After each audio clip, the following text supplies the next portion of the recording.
Il ferma les yeux, fredonnant une note basse et résonnante. Le corail frissonna et se rétracta, créant une ouverture suffisamment large pour passer. Il n'hésita pas, il prit la main d'Anima. Sa prise était ferme et assurée, et d'un puissant coup de queue, il s'élança vers le haut, l'entraînant avec lui. Ils ont filé devant des poissons effarouchés à travers des forêts de varech vers le disque argenté scintillant de la lune à la surface de l'eau au-dessus. Derrière eux, un rugissement de fureur a secoué l'eau même que le roi avait vue. Sa rage était un courant froid les poursuivant. Ils ont éclaté à la surface dans l'air doux et ouvert de la nuit. Anima haleta, s'accrochant à Hakim alors qu'il nageait rapidement vers la rive.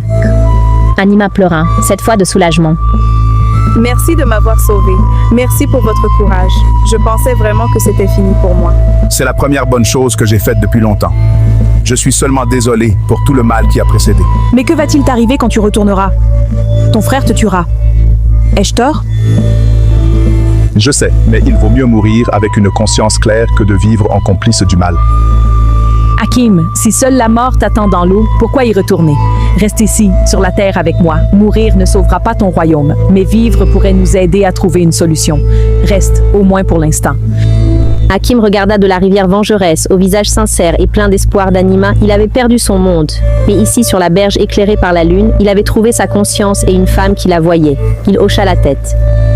Les gouttelettes d'eau sur sa puissante queue de cuivre et de saphir commencèrent à scintiller. La queue se sépara, se reforma, et là où il y avait autrefois nageoires et écailles, il y avait maintenant deux longues et fortes jambes humaines. Il se tenait sur la rive, d'abord instable, en tant qu'homme. Sous le clair de lune, il était à couper le souffle. C'était l'homme le plus beau qu'Anima ait jamais vu.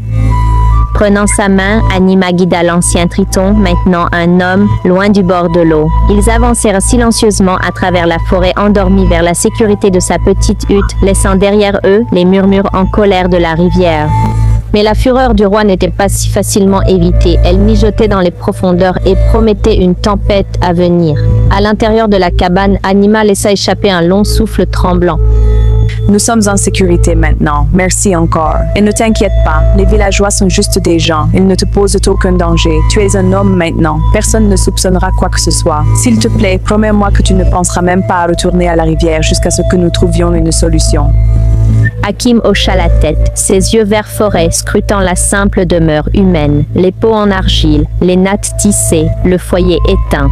C'était étrange, mais avec Anima là, cela ressemblait à un sanctuaire. Pendant une semaine, ils vécurent dans un monde calme et caché. Anima le gardait à l'intérieur. Elle lui apportait de la nourriture, des ragoûts épicés et du pain doux et chaud. Celui-ci s'appelle Jollof. Jollof ghanéen pour être